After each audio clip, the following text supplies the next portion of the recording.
Good afternoon, everyone, and thank you for joining our June public lecture with Dr. Nicholas Warner, the Temple of Khonsu at Karnak, Conservation Challenges. I'm Lisa Radici, the U.S. Director, and I am so pleased to have you with us today.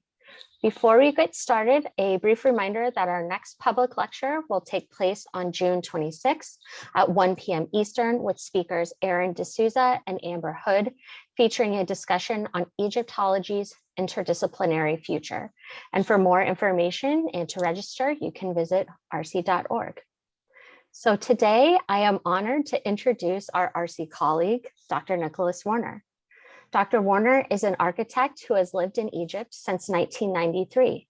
His primary research interest is the Islamic architecture of Cairo, reflected in publications such as The Monuments of Historic Cairo, a map and descriptive catalog, and The True Description of Cairo, a 16th century Venetian view. Over the past 25 years, Dr. Warner has participated in or directed numerous physical projects related to the documentation, presentation, and preservation of historic structures and archaeological material throughout Egypt. His projects include work in Saqqara, the Western Desert Oases, Luxor, Sohag, Aswan, Tanis, and Cairo. Many of Dr. Warner's past projects have been supported by grants administered by ARCE, and in 2020, he joined the organization as our new Director of Cultural Heritage Projects, with further responsibility for publications. The upcoming project at Khonsu Temple, which he is introducing to you today, is one of a series of conservation initiatives in the pipeline that ARCE looks forward to enabling in the coming years. So today, Dr. Warner will take us through the project at Khonsu Temple, which is one of the most prominent temples in Luxor. It's situated within the southwest area of the Karnak temple complex on Luxor's east bank. And Khonsu Temple is an excellent example of a small but complete New Kingdom temple with some of the best preserved and most vivid relief carvings at Karnak, which had been hidden under centuries of smoke and grime. So between 2006 and 2018, ARCE oversaw and executed conservation and documentation work in the temple via the training of 59 conservators from the Ministry of Tourism and Antiquities, with funding from the time from USAID. And at that time, in addition to cleaning and conserving 6 chapels inside the temple and 2 of the external facades, the project included structural repairs to stabilize the monument, a photographic documentation training school for the Luxor inspectorate, and the introduction of visitor information and signage. And just last year, in 2020, ARCE prioritized the completion of the conservation of this major Pharaonic monument starting in fall of this year. So Dr. Warner is leading this very important endeavor on behalf of ARCE, and we are so glad to have him with us today to discuss the project. So please welcome Dr. Nicholas Warner. Thank you very much, Lisa, for that very full introduction, which saves me quite a lot of preliminary remarks. And welcome to Egypt, everybody. I am speaking to you from Egypt at the moment. So the Temple of Khonsu in Karnak has been the focus of much ARCE activity in the past 20 years. And I'd like to first, before I discuss what the plans are for the future of this site, to take you through a little bit of the physical context and the historical context of the restoration, the earlier restorations that have taken place, because I believe it's important for anybody attempting to conserve a site such as this to have a familiarity, more than a passing familiarity, a deep familiarity with what's gone on before. And so there's been a certain amount of detective work on my part to uncover the sequence of repairs that have taken place at this site over the past 150 years.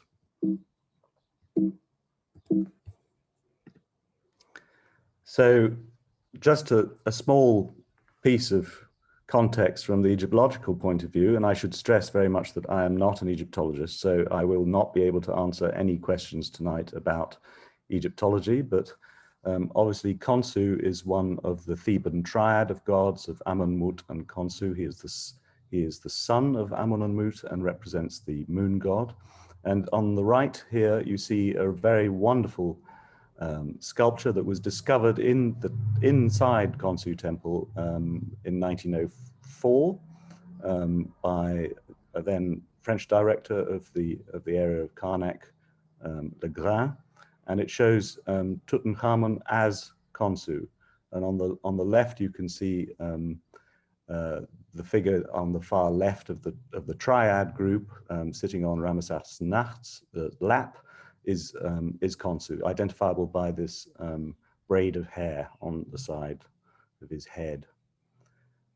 As Liska said, the temple's located in the south western corner of the complex of Karnak, within the great enclosure walls of Karnak, and you can see here the location as reconstructed by Jean-Claude Golvin, looking south, in fact. So it's looking from the back of the temple.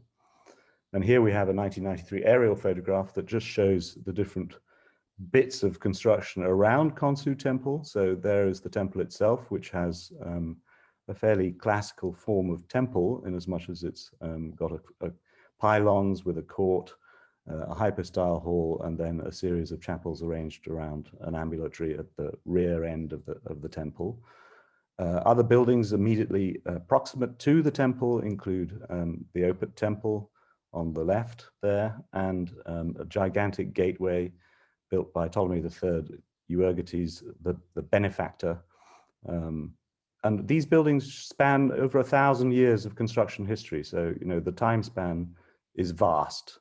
And of course, that's ignoring the very modern edition of a magazine, which I'll be talking about in a little while, in 1957, next to the temple on the western side of the temple. So just an overall plan of Karnak, situating Temple of Khonsu in the south west corner. And it was at the end of a avenue. It was approached from an avenue and a gigantic gate, which is the Euergetes gate. And this is the first view that we have of the temple from the time of the Description de l'Égypte at the end of the 18th century.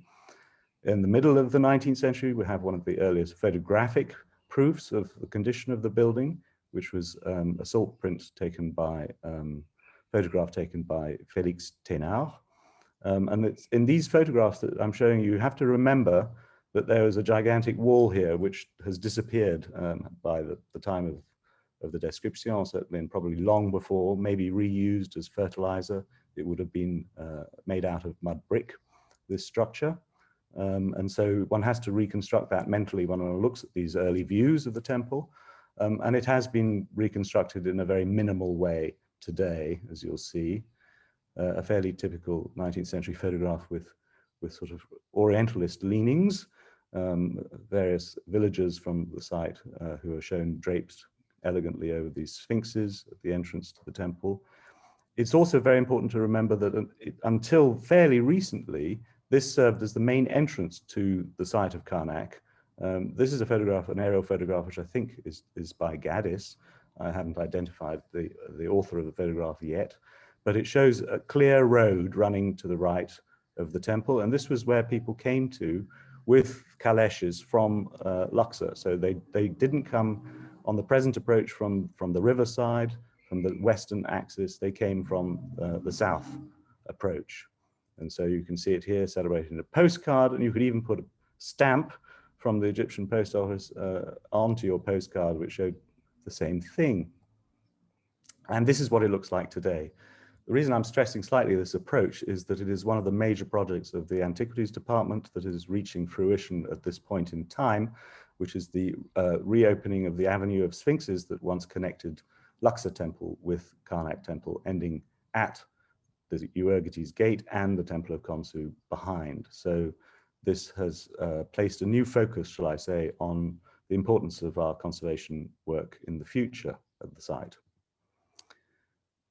Early maps show that the temple had a village next to it, quite a large village with substantial buildings, and the presence of the village, of course, no doubt contributed to some of the conservation problems that we have in the temple, such as the burning of surfaces, the deposit of soot. Many of the rooms were used either as stables or for burning used for kitchens, and a lot of the material would have been taken from the temple. Loose blocks would have been reused in this village. And you can see it here in the distance in this aerial view from 1914, looking over Karnak. And in the distance there, you can see it's a bit blurry, but you can see the back of the temple. And then on the right, a very large number of buildings, some of which are at least 2, if not 3 stories high. So that is now a vanished landscape from the area of Karnak.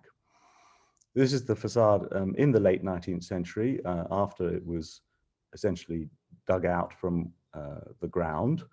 And you can see immediately that the effects of water erosion on the lower courses of the stonework is very, very severe. And a lot of material disappeared in this process, this long process of erosion that took place over centuries. And this picture is particularly interesting because it shows many of the immediate conservation problems that had to be faced after the evacuation of the temple from the ground. You can see in the distance, actually, the ground level is still quite high at the back of the temple, but you can see in addition to the erosion damage, you can see either collapsed or collapsing roofing blocks and whole sections of roof that are missing, including that within the thickness of the pylon itself. Another very early photograph, rather important because it shows the pre-clearance level of the temple. And this, which may be one of the earliest colored views that I found so far, showing the coloration that was still evident in the first court of the temple, again prior to the clearance. And this is a picture of a drawing, pencil drawing, by an American artist who visited the temple and represented it after the clearance. So there's a rather significant difference in the appearance of the structure. Since 1858, Karnak has been the subject of considerable investigation and conservation by a series of distinguished French archaeologists and Egyptologists, starting with Auguste Mariette, who was the person who initially actually started working at the site, followed by Georges Legrain, who is the one who found that wonderful statue of Tutankhamun as Khonsu that I had at the beginning of the talk, and then Maurice Pillet and Henri Chevrier. And now, of course, the French are involved through the Center for French Egyptian Studies of Karnak Temple, under the direction of Luc Gabold now, a very extensive collaboration with the Egyptian Ministry of Antiquities and Tourism. And what did they do during that period? And the answer is quite a lot. The first thing is they infilled all of the missing masonry at the bottom of the walls, which had been damaged and removed by erosion, destroyed by erosion. And they refilled the losses with fired brick, red brick, laid in cement, and then plastered it over. And I think the facades certainly were plastered on more than one occasion subsequent to that. That seems to have happened at the very end of the 19th century, beginning of the 20th century.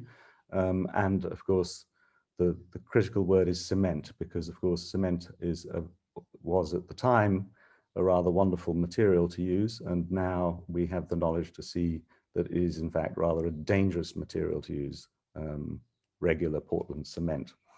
So you can see here a side view of the pylon. This is showing the brickwork. And at this point, it didn't actually meet the rest of the stonework. They stopped it and just plastered it. An entire column was plastered in the first courtyard, was rebuilt in the first courtyard, and the same material and replastered. A lot of major structural repairs were carried out, such as the re-roofing of the pylon, as you can see here, with steel beams above your head there. Necessary structural repairs. Here again, in the further parts of the temple over the hypostyle hall, we have roofing blocks which were bolted together to prevent further collapse. And these are clear, honest structural repairs, and they will be maintained in any future conservation project. What may not be maintained, certainly won't be maintained, are a lot of the textured cement fills that were done. at the time, going through until the 1920s. And we can't be very precise about when some of these things happened, but there was a period in which this rough cement textured fill was being used with struck joints. That's to say,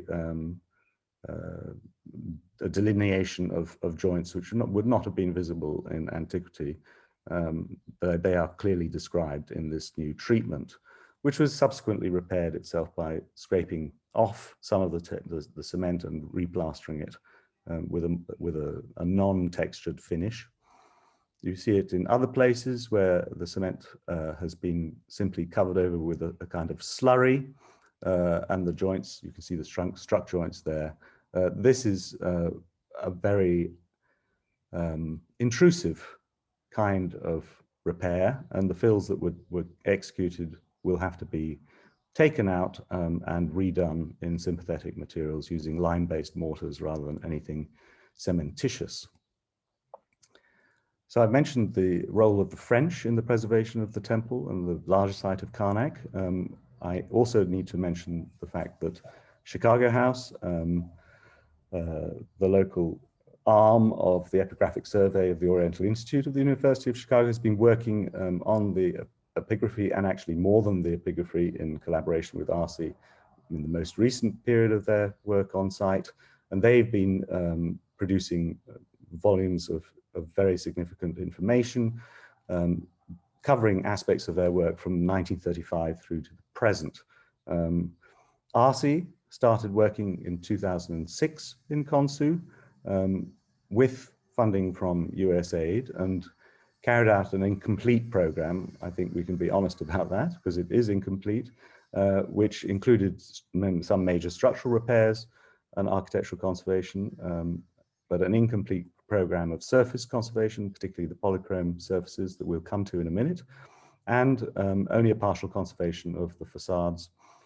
Some work was done laying a new pavement, considerable work was done laying a new pavement inside, both inside and outside the temple, and significantly a site conservation laboratory was built, which is a major asset to future heritage site managers and for training purposes, which were also used for, it was also used very much for the training program for Egyptian conservators. And as Liska mentioned, 59 Egyptian conservators were trained on this project over a period of a decade or more.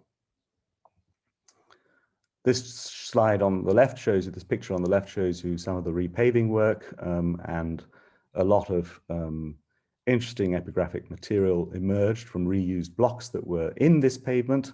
And it was laid all the way down the center of the temple axis. And you can see on the right, this is a plan where I have identified all of the previous interventions and their dates, carried out by a number of conservators, including Christy Pohl and Claire Desarny, and latterly John Sherman and Khadija Adam, who were in charge very much of the training program for conservators in the latter years of ARCE's involvement on site. So it looks as if there was a lot done, and certainly there was a lot done, but there's plenty more to carry out. So this is a picture of Danny Roy, who is very, very sadly passed on now. And I'd like to dedicate this lecture to Danny, who is a remarkable master mason who worked for many years in Egypt, not just on Pharaonic monuments, but also Islamic ones, and his presence is sorely missed. He carried out a lot of the work that was done on the roof of the building, because one of the major problems is to create adequate water shedding and to make sure that all the joints are filled on the surfaces of the roof. And so quite a significant amount of work was done to tackle this problem and to actually get the water to flow off the roof, because although people think it doesn't rain very much in Egypt, when it does rain, it rains extremely hard, and the results are often catastrophic. So one has to bear in mind the fact that the water really must leave the roof, otherwise it filters through the joints and destroys the surfaces on the underside of the slabs and on the walls that support them. This is a photograph of the north facade and the Khonsu Temple, which is the small temple that was built against the back of the north facade after it was conserved. And this is a picture that shows you the what we call the mega trapezoidal sandstone paving, gigantic sandstone slabs that are at least 10 centimeters thick or 15 centimeters thick, which are cut in an irregular pattern to simulate some of the irregularity of the ancient paving that had disappeared, this was felt to be the right response, and I think it is the right response, and it's quite beautifully done by Danny. Everybody focuses very much on the cleaning of polychrome surfaces, plastered limestone surfaces in projects like this, and in my view, there's too much initial focus on the cleaning of these fine surfaces, which are obviously the prettiest part of any conservation project. But in the first year of our planned program of work, we're not going to touch any of the paintings, any of the polychrome surfaces, not until we've got the roof sorted out. This shows you where the earlier conservation efforts stopped. You can see a very clear line here between the conserved and the unconserved sections of the wall reliefs, in this case in the court area, the walls surrounding the first courtyard of the temple. And you can see on the right where the attention went was mostly in the earlier period of work was in the chapels at the rear of the temple. So here again you can see cleaned and conserved versus unconserved in the columns in the first court. And just to show you a picture, for those of you who don't know about ARCE's conservation lab, it's built next to the gate of Euergetes and Ptolemy Euergetes, and it's behind this wall in the thickness of the girdle wall that ran around the whole of Karnak Temple, and the interior has all the facilities of a modern conservation lab, and it is shared with missions who are working in Karnak, and it is going to be an essential base for future work. So now I come to the project that we hope to initiate at the end of this year. We don't have a security clearance for carrying out our work, but we do have a clearance from the Ministry of Antiquities and Tourism for the program of work that has been proposed. So the security clearances will hopefully come later on in the year, and we'll be able to start actually working on it at the end of the year. And the first part of the work is actually going to not be to complete the building fabric conservation, but I've missed out the most essential thing, which is to carry out a 3D laser survey, complete documentation of the temple, which has actually not been done, and I regard as being an essential prerequisite for any future conservation interventions. And I'll tell you about who's going to do that later on. Then we're going to move on to a program. This program of work is at least 4 years to 5 years of work that I'm describing to you now. It's not going to be an instant process, and the plan is that we will be working 6 months of the year on site, basically from September through to April, and the rest of the year will be devoted to study and documentation, completion of documentation. So that is to take advantage, obviously, of the cooler winter months to carry out the work, and that has a very sound practical reason, which is that mortars used in conservation work dry out much faster, too fast, in fact, if it's carried out during the heat of the summer. We're then going to the end, after we've done all of that work, and I should say that when I say complete polychrome surface conservation, there's more than 2,500 square meters of wall and decorated surface to deal with. So it's a very, very big area of work that we have to do. Once that's done, we're going to have a look at all of the loose fragments of statuary and the altar and the bark stand that is at the back of the temple. And we're going to think about how to design not only safe visitor access to all parts of the temple, but ones that are appropriate and don't conflict with one's aesthetic appreciation of the temple. And we're going to also continue with our well-established training of Egyptian conservators in both the theory and practice of conservation. So that's the scope of work. So the first thing will be dealing with the roof, as I've said. Obviously, a lot of the sandstone blocks are quite friable and will require consolidation, probably using ethyl silicate in some cases. We're going to try and do a minimally invasive or aggressive treatment on all surfaces as far as possible. The roof is particularly important because of the fact that it preserves an enormous number of very interesting historical graffiti, some of which you can see if you peer closely at the center of this image. You'll be able to see a pair of feet there carved on the surface.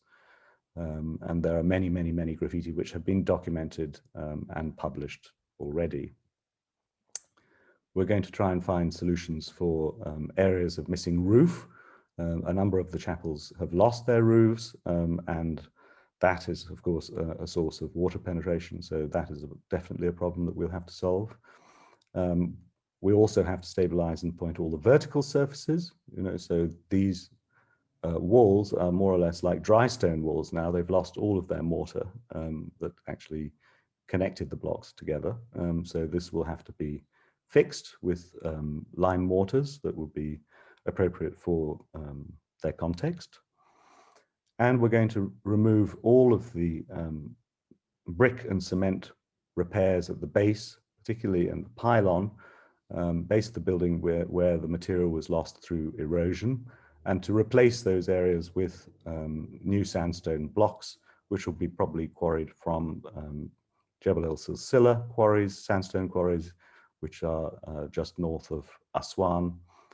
So I shall be going to look at the stone probably in November for this aspect of the work.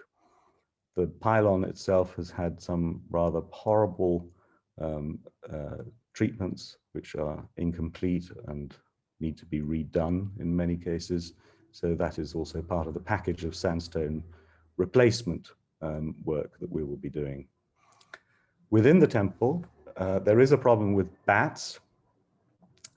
Bats fly through the gaps in the ceiling, and during the course of their flight, they deposit offerings of their digestive processes on the walls of the temple, and these are very viscous substances which are quite corrosive and difficult to remove. So we will have to try and stop that from happening as much as possible. We also have to stop large numbers of pigeons from perching in very obvious handy roosting spots on top of the columns that you see here. And a lot of birds can be found, smaller birds can be found in the cracks that exist that are unfilled on the surfaces of the walls and the columns. And you can see the areas in blue on the plan, the roof plan on the right. That shows the losses in the roof slabs where we do have quite a lot of bats flying through, passing traffic. So there we will have to probably introduce mesh solutions, a wire mesh, but again, to try and design it in a way that is most sympathetic. This photograph shows an area of wall which has been completely unconserved. So nobody's touched this since it was first dug up or dug out. So there we're starting from scratch, as it were, in terms of conservation.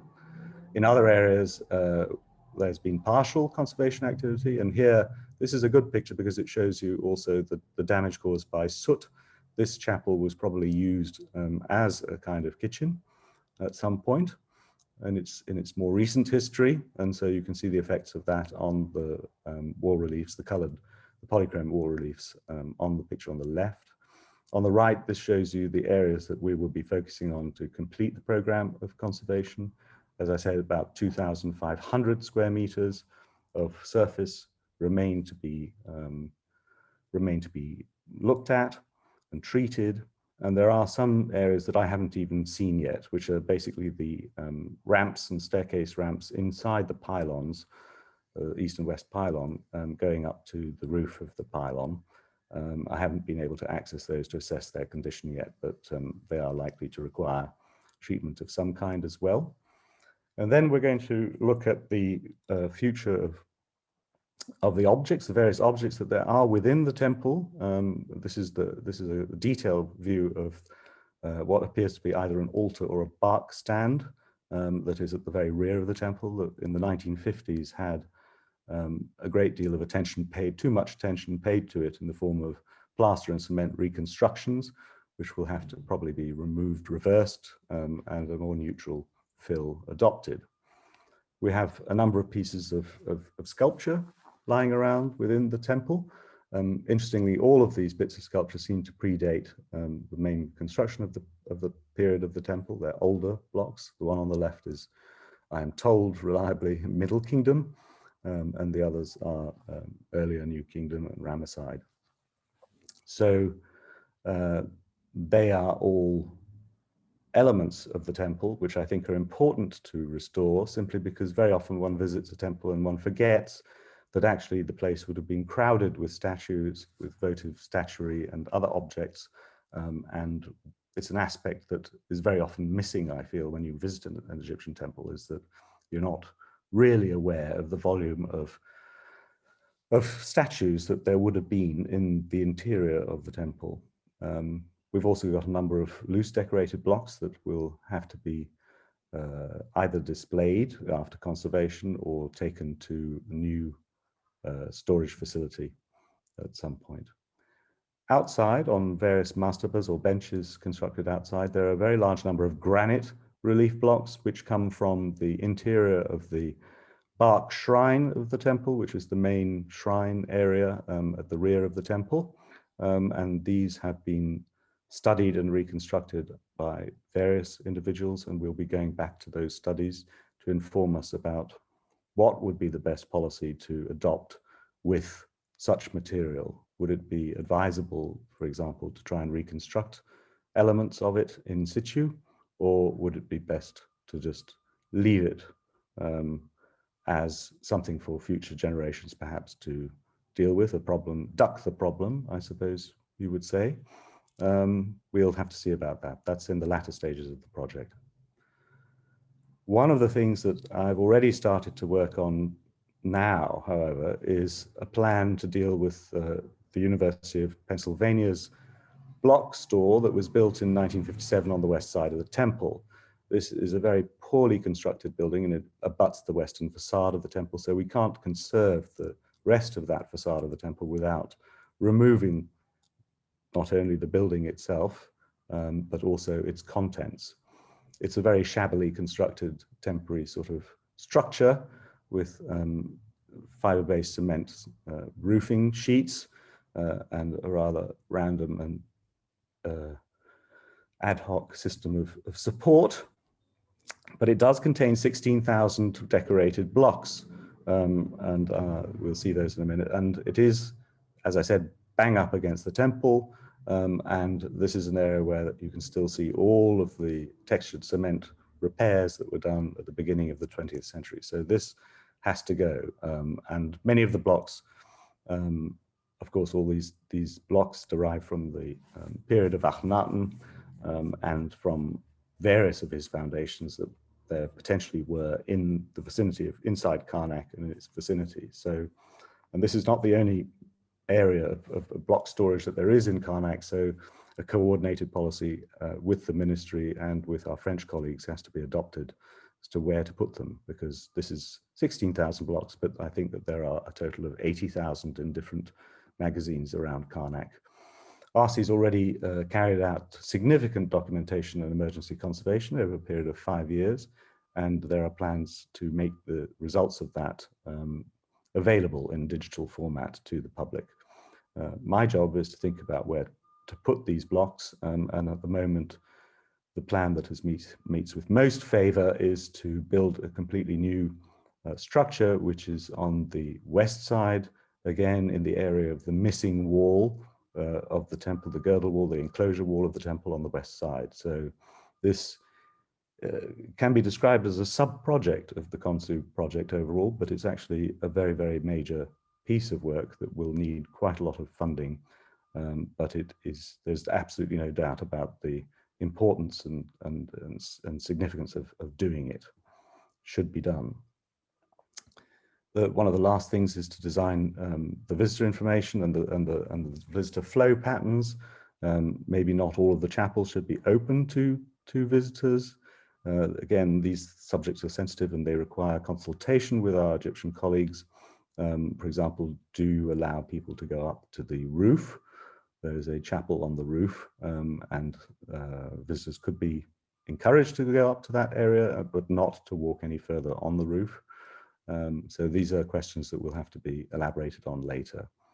And finally, through all these different periods of different activities that we're going to be carrying out, there will be a continuing component of training for Egyptian conservators, both in the theory and in the practice of conservation, because very often, I think, in my experience over now a quarter of a century, perhaps not enough attention is paid to the theory and the ethics of conservation in training programs here, with more of a focus on hands-on work and recipes for treating material.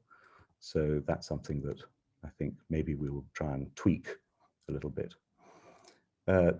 This slide shows you our able local team that is going to be the linchpin of the success of this project, led by Rais Mahmoud Farouk, who has worked for many years, not only with the American Research Center at Khonsu, but with numerous archaeological missions all around Egypt and within different areas of Karnak.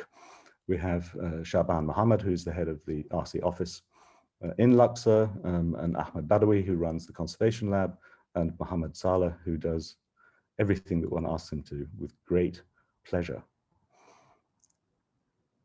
The first thing that we will be doing is a complete 3D survey and scan, and for this I'll be relying on the very able Pietro Gaspari, who has collaborated with me on work at the Red and the White monasteries over the past 6 years now, and has produced the most wonderful documentation, which is of extreme use in planning any conservation interventions in the future. So a key member of the team.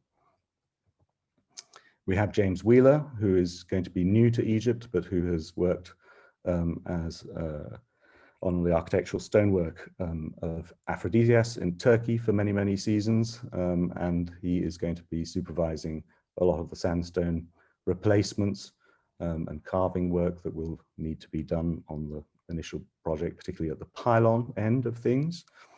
And we have Bianca Madden, who I think many of the people attending this lecture will be familiar with her work from other sites in Egypt, and she will be directing the polychrome surface conservation campaign.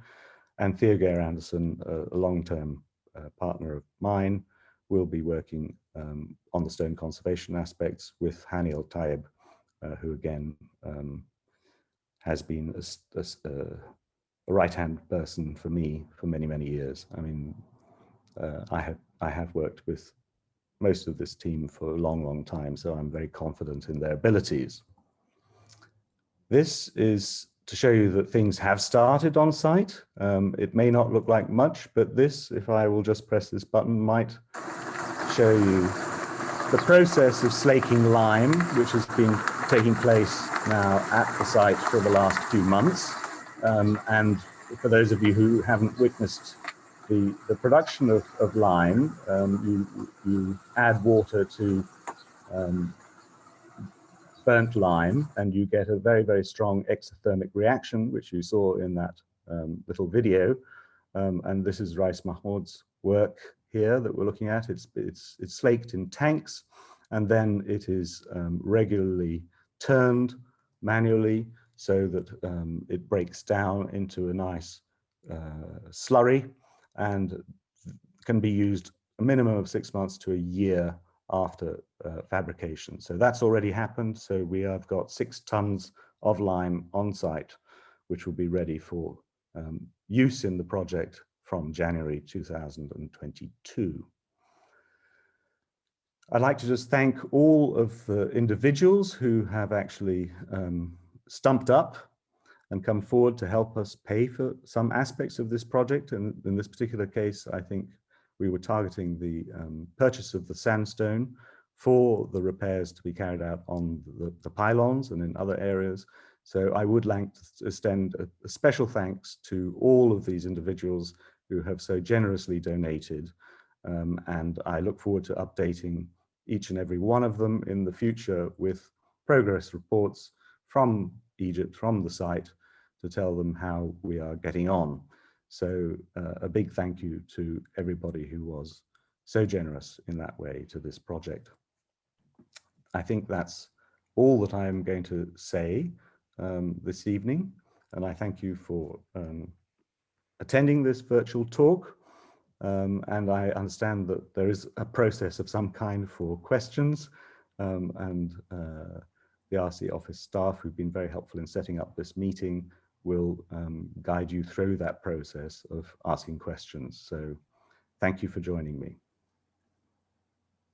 Thank you so much, Dr. Warner, for an amazing lecture and update about the conservation project. Thank you again to all the supporters who have made a contribution towards this project.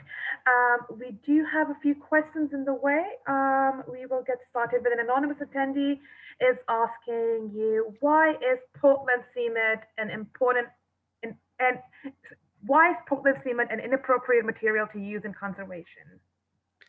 Because it contains sulfates that react, well, first of all, it's harder than the material that you're working with. And so generally speaking, one tries to use in conservation a material that is softer than the material next to it that is being conserved, because then if there is a failure in the future of the original material, it will fail in the original material rather than the conserved material. I mean, the idea is that if you make the repair softer, if there's a damage subsequently, it will occur in the repair rather than the original material.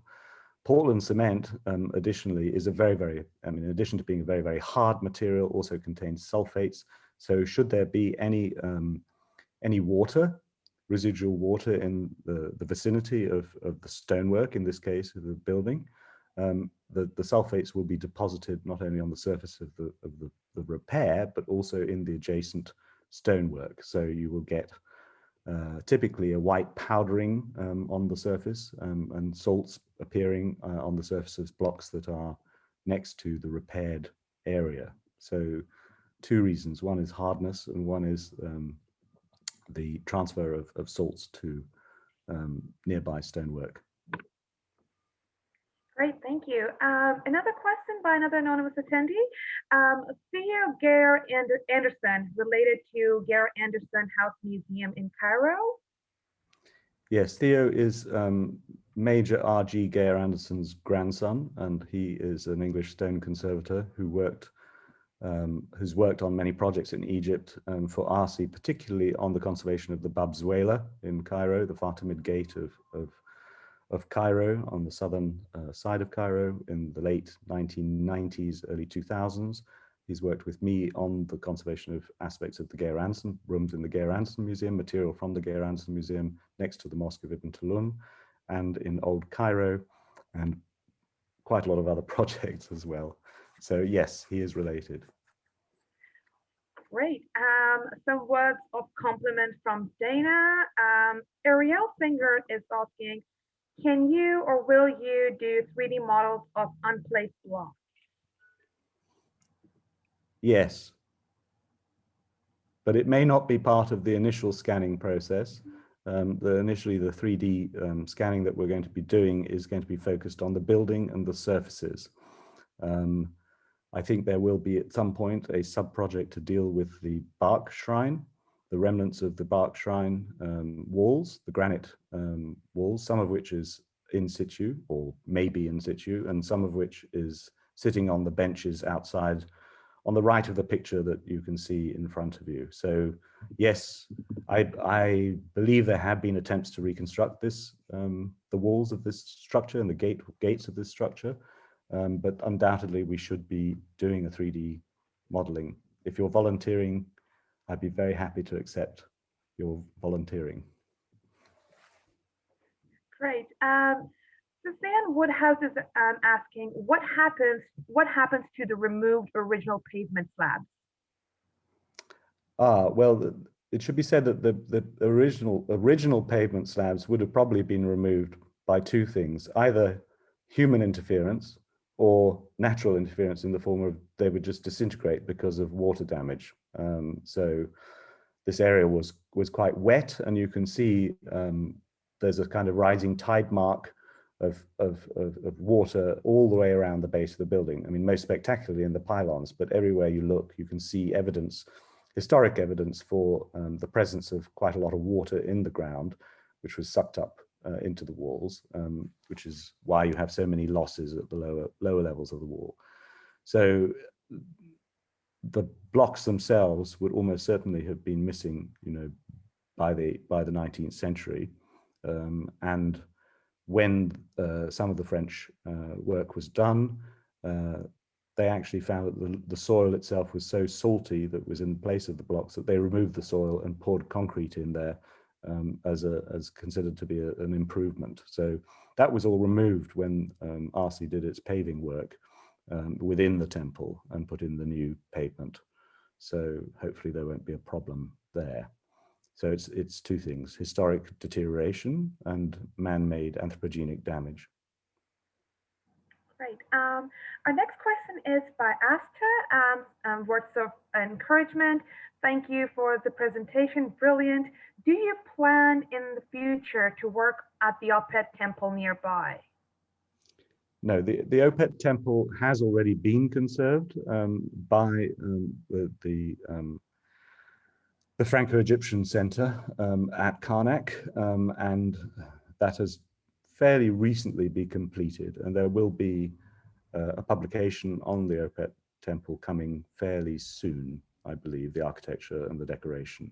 So that one has already been done. It's obviously much smaller than Khonsu, and it can be, I think it can be visited at the moment.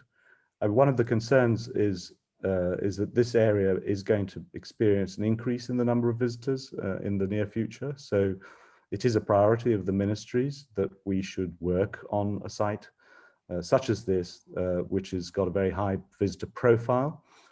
So that is one of the reasons why, in addition to the value, the obvious cultural and value of the building itself, why we have chosen to focus attention, or ARCE's attention, on this project to complete it. Great. Sid is asking, has the epigraphy work been completed for the whole temple? No. And I'm not sure how soon Dr. Ray Johnson, who is the director of Chicago House, wishes to return to the subject of completing the epigraphic documentation in Khonsu. There is a lot more to be done, but Chicago House is also very active at other sites in Luxor, most notably in its sort of flagship project in Medinet Habu, but also in Luxor Temple itself. So in terms of their priorities, I think it's not the highest priority for them. But in terms of our work, I think that if we carry out the conservation of the reliefs, that's no bad thing. And I think it will assist Chicago House in their work, future work. A very interesting question by an anonymous attendee. I'm always shocked at the small number of female participants among the ARCE teams. What is ARCE doing about this? I noticed there was a female shown when the mention was made of training Egyptian conservators. Is ARCE actively recruiting women? There are, obviously, you know, I have only highlighted individuals who are going to be running individual programs within the project. So there are many Egyptian conservators who are going to be working in this project with us. A lot of them have already been trained on earlier ARCE training projects, and the head of conservation of Karnak is a long-term, is a friend and is a long-term graduate from the ARCE training, conservation training school, and there are others like him. We have yet to identify exactly who is going to be working on alongside the lead conservators on different aspects of this project, but undoubtedly there will be a large percentage of women within the ranks of the conservators who will be working on this building. I don't remember the percentages from the previous years, but they are certainly at least 50%, if not more, of the conservators are female conservators. And that reflects, I think, generally across the board with conservators in Egypt, there are a very, very great number of women conservators who work alongside their male colleagues quite happily. So that's actually one of the few areas where I think there's quite a good balance in terms of the sexes, in terms of gender. So I'm not, we will take the best, and I'm sure that best will include some very, very good women and some very, very good men. Yeah, brilliant, thank you. Mary's asking, was the Khonsu Temple or parts of it open to tourists during the years of conservation? Are the sections of it open to tourists now? For many years, this southern part of Karnak has been off limits to tourists. People have been discouraged from visiting because there are lots of blocks that are lying around in the open, and you know, there are very few guards. So it's been off limits. And recently that's changed. It's now within the tourist circuit. Obviously, tourists have got an awful lot to see in Karnak, and their visits are usually prioritized by tour guides. So they will come not from the southern entrance at the moment, although there are plans to reopen the gate that we've just looked at, the Ptolemy, the benefactor gate, and bring people in that way from Luxor Temple. That's obviously quite a big strategic change to patterns of visitation at the site. But actually, given the fact that most tourists have a very limited number of hours, and they often see both Karnak Temple and Luxor Temple in the same day, and Karnak Temple is vast and takes 2 hours to see on its own, the main part of the temple, quite a few people just don't have the energy all the time to get down to the other sites, which are important in the southern end of the site.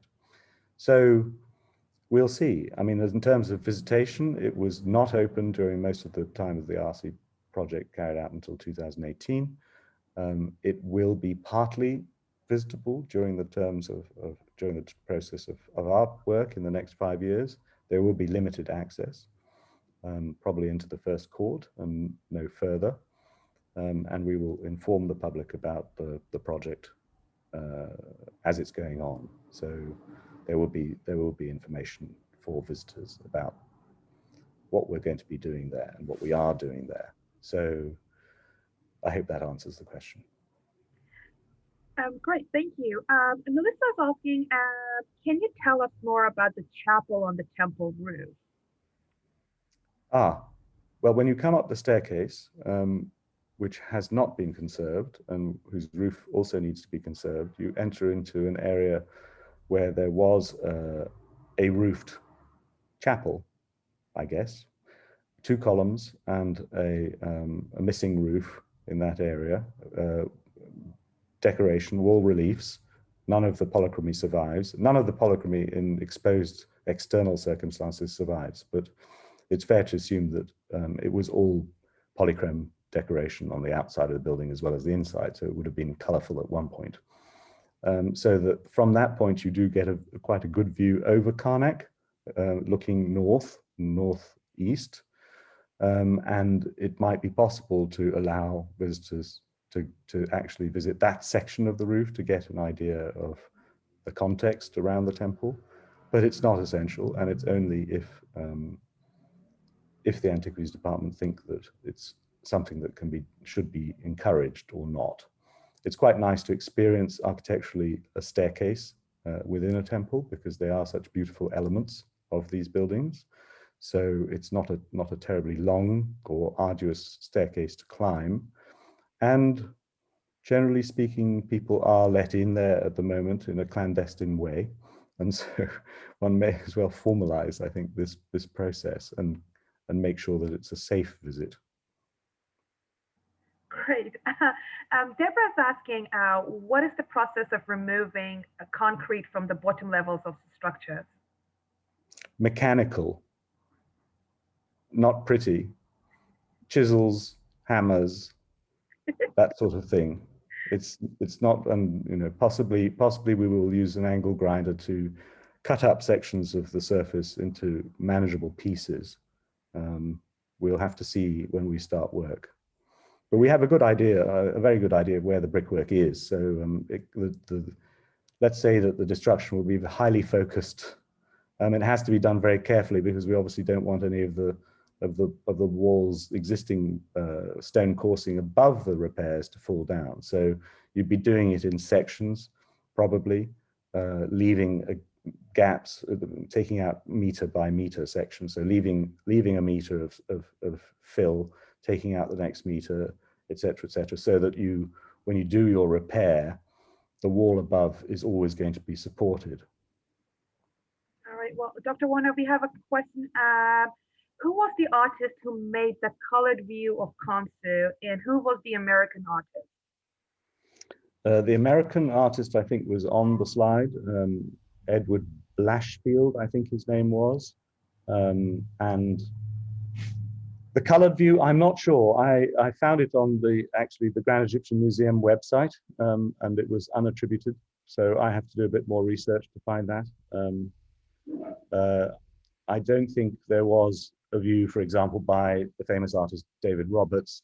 I don't think he did a view of the interior. I have to check on a lot of the historical representations still, because they obviously include some significant details sometimes, even the early photographs. You know, if you look at them not as Orientalist or, you know, ruin photographs, but actually in terms of the information that they provide, you'd be amazed how much information there is there. So it's quite worthwhile process to try and assemble a kind of database of all of the previous imagery of the site.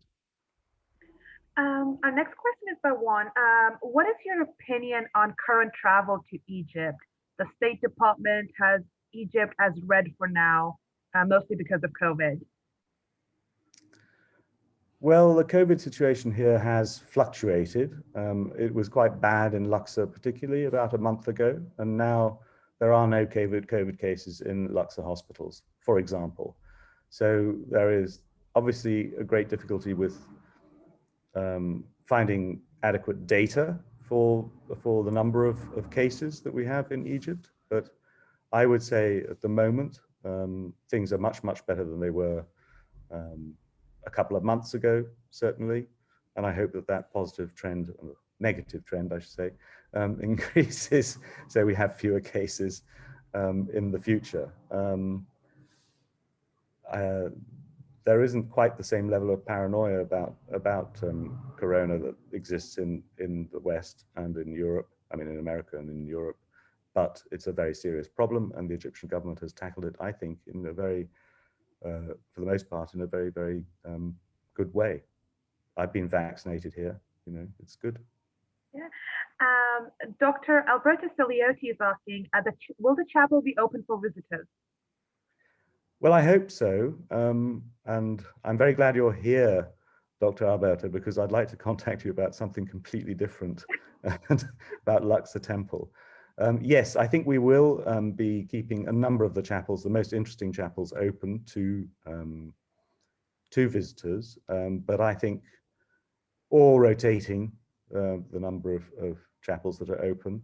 There are certain chapels that are very, very badly damaged, and so I suspect that we will not be using them, except possibly for displays of material. I think that some of the damaged chapels at the back of the building might be a suitable venue for putting in displays of relief blocks, loose relief blocks, or even statuary, because those things should be protected, and a deteriorated chapel is quite a good place to protect such things, as well as to interpret them for visitors.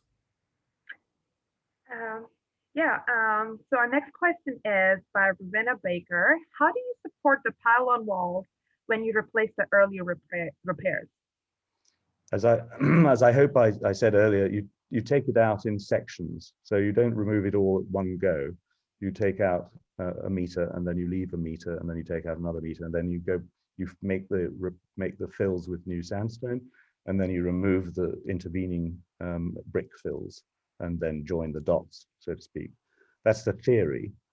Obviously, practice sometimes can be rather different.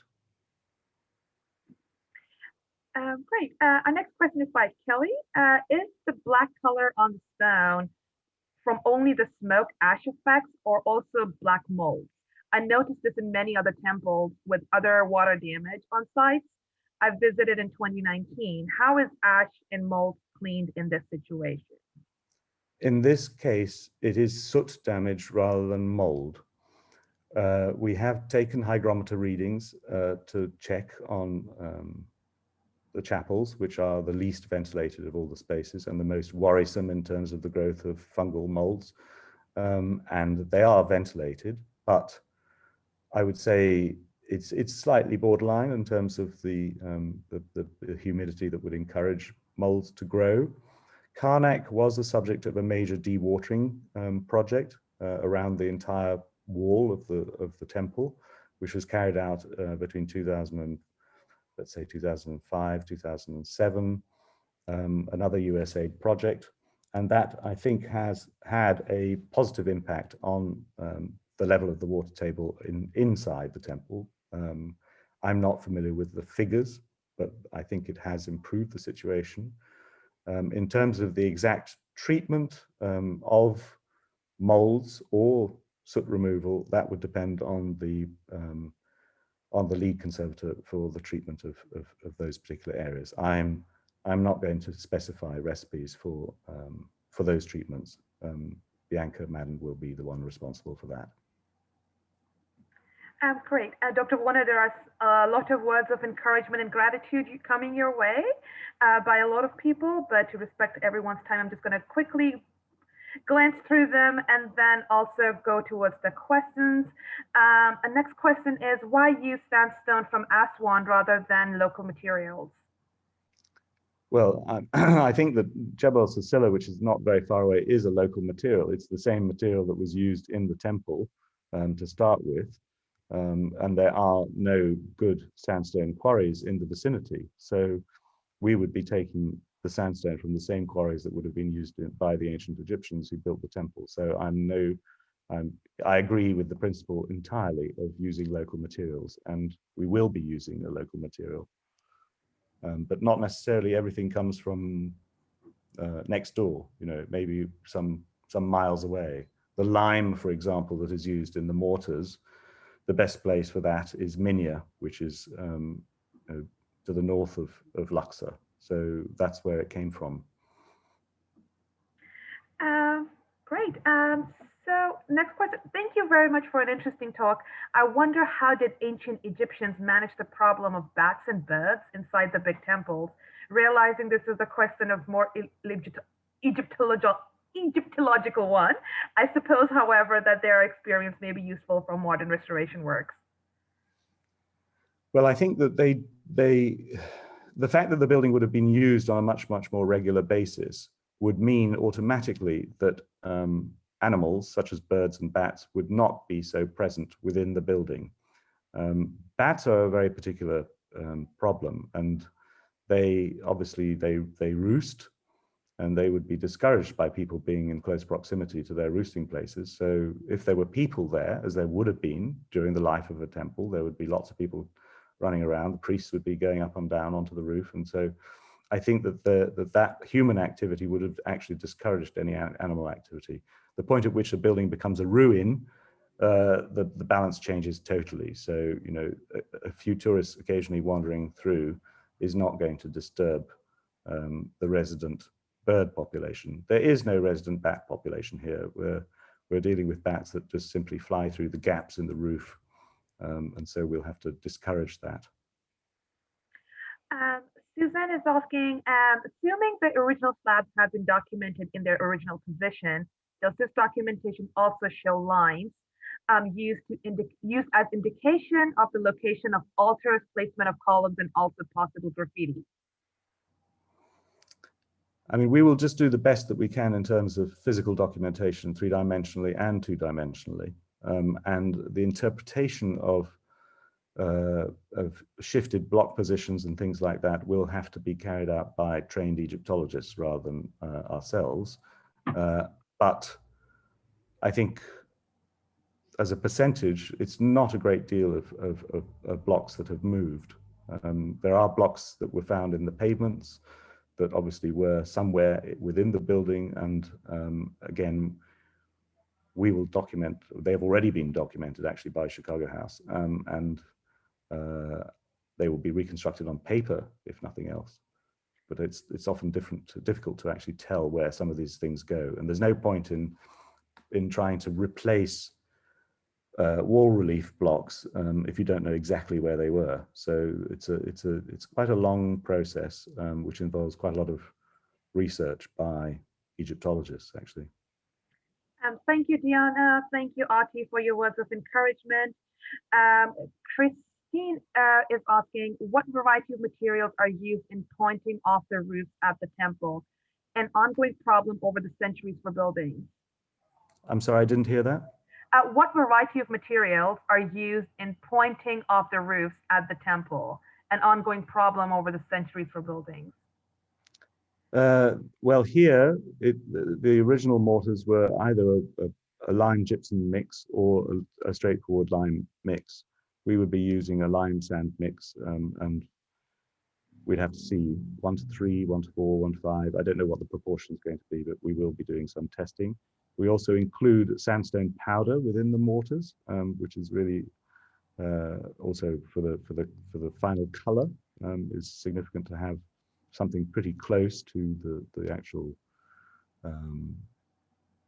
color of the sandstone originals. So in the past, I think we've used quite a lot of sandstone powder in the mortars, and that has proved to be successful.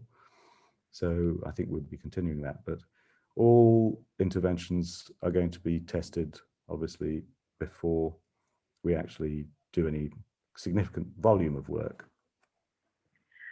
Thank you, Howard from Manchester, England, for your support and kind words. I have actually shared the link on the chat section if you want to take a look at it. Thanks a lot.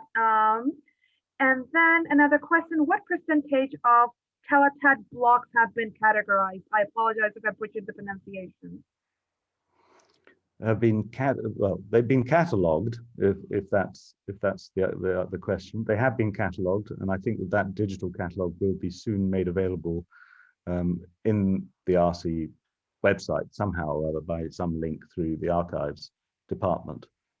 So obviously that's an important percentage, but it's not the only amount of Talatat blocks that there are on site, loose Talatat blocks on site. So that's a first step. I mean, dealing with the Talatat blocks is a nightmare from many points of view. Have we come to the end of those questions? I'm sorry? How are we doing with the questions? We have quite a few. If you, to be respectful of time, I can send the questions your way, and then I can share. Carry on. Okay.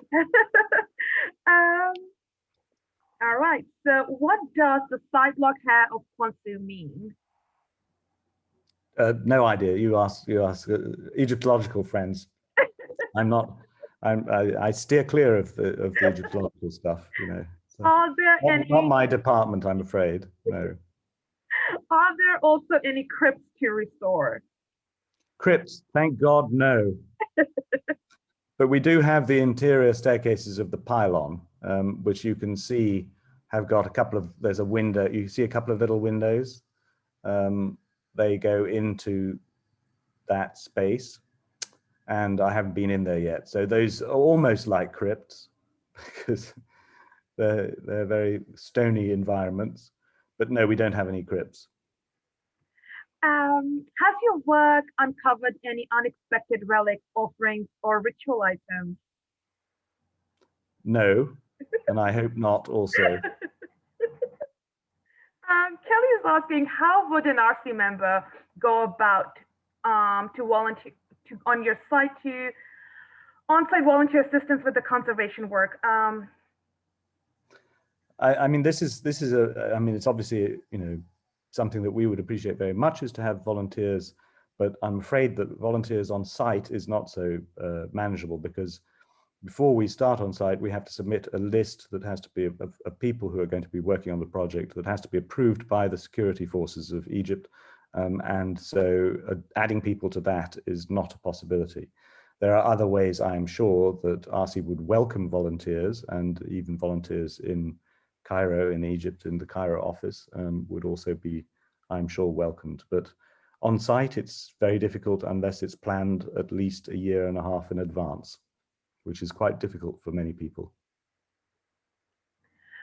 Thank you, Richard, for your words of encouragement. Thank you, John. Lots of words of encouragement. Amira Mansour is asking, the walls appear to be plastered over, and I'm assuming that was not original construction. But when was that done? Also, what risk of further flooding damage is there? While heavy rains could cause damage, would it actually stand to a flooding height?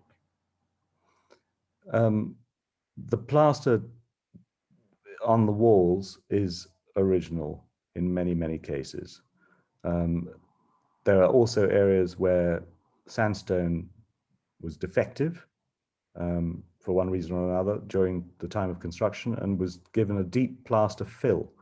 So the external appearance of the wall in ancient times would have been a plaster surface on top of sandstone, the plaster surface varying very considerably in thickness from up to 15 centimeters where losses were being repaired or patched, to a very, very thin coating, almost a wash, a lime wash on top of the sandstone in other areas. So it is an ancient thing. Obviously, there are many, many areas where modern plaster repairs have been carried out, and that's something else. The other question to do with water damage, I couldn't quite remember what was it about water damage? Water damage, Korat? The question about water damage was, yeah. Amira had. Do you want me to repeat that, or? The last part of the question related to water damage. Last part, let me just scroll back down. I'm sorry, I'm moving. Okay. While heavy rains could cause damage, would it actually stand to a flooding height? No, but the water would trickle down the walls, and there are places where you can see that inside the temple. So we do have to attend to water penetration as being, a major risk factor. So that's what we're going to have to do. I mean, we're going to have to try and make sure that the water can get off the roof, as well as stop it from going through the roof and through the joints in the walls and the vertical surfaces as well. That's also a major issue. Speaking of water damage, are there groundwater problems at the site? Yes, I mean, again, in the photograph in front of you, you can see camel thorn, and that's present because of water in the vicinity, in the near vicinity. It grows wherever there's any humidity. So yes, there is, and as I said, there was an attempt to dewater the whole of the Karnak area, and I'd have to go back and look at the data for the monitoring for that project, which was carried out now quite a long time ago. So there should be quite a lot of data about the success or lack of success for that project. There may be now localized issues, whereas before there might have been a general problem affecting the whole temple. Now there might be pockets of humidity that survive. So it's something that we have to bear in mind, and it is something that we are addressing in the program of repairs. So yes. Aline has some words of sympathy for passing of Danny Roy, so I just wanted to pass it along your way, Dr. Warner. And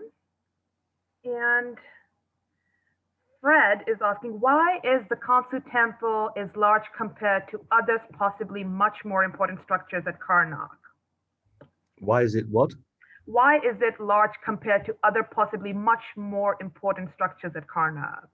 It's not large compared to other structures at Karnak. I think it was.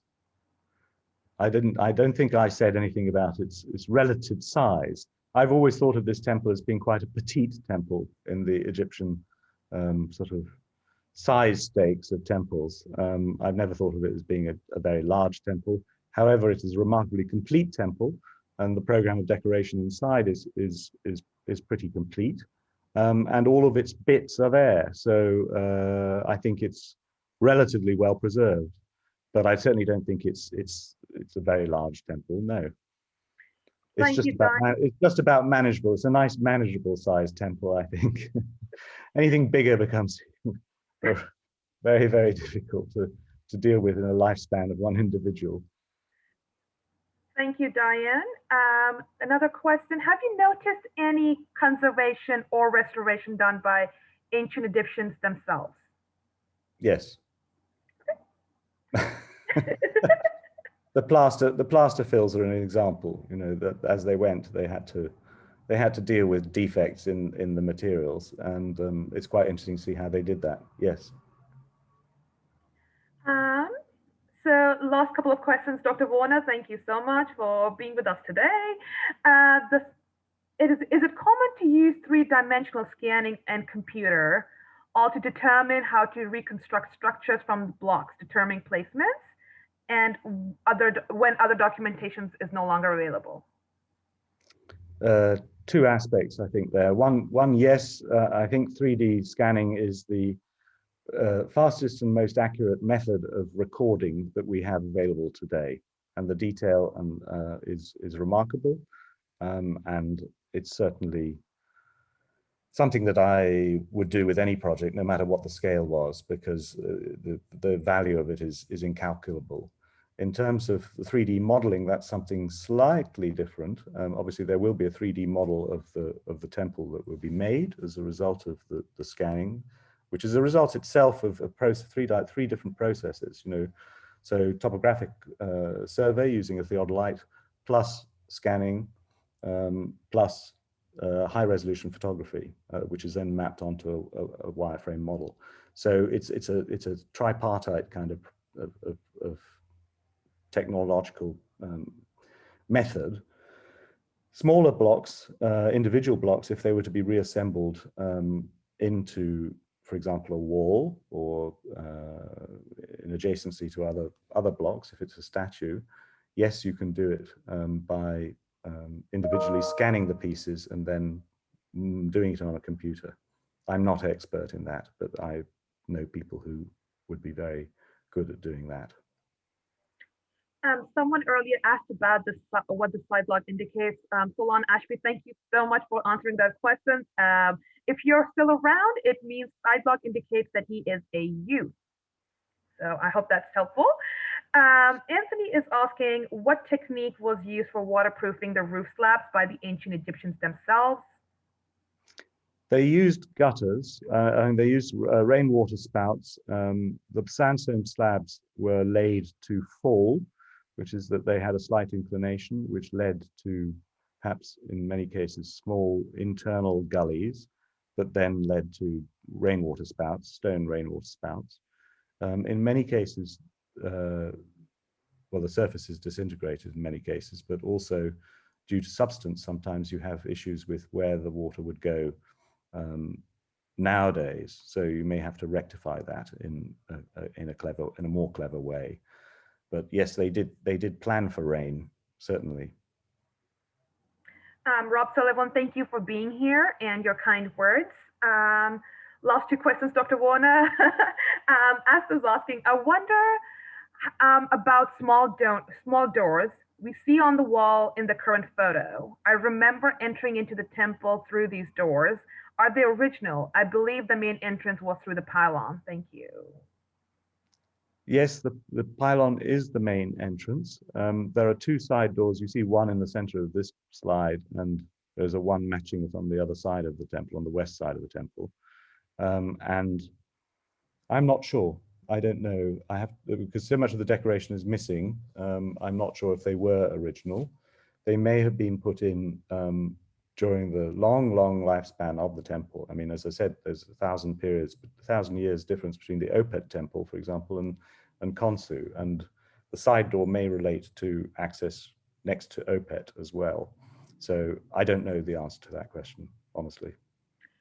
Windmill 91. I was a visitor there in November 2006. Do you want my pictures?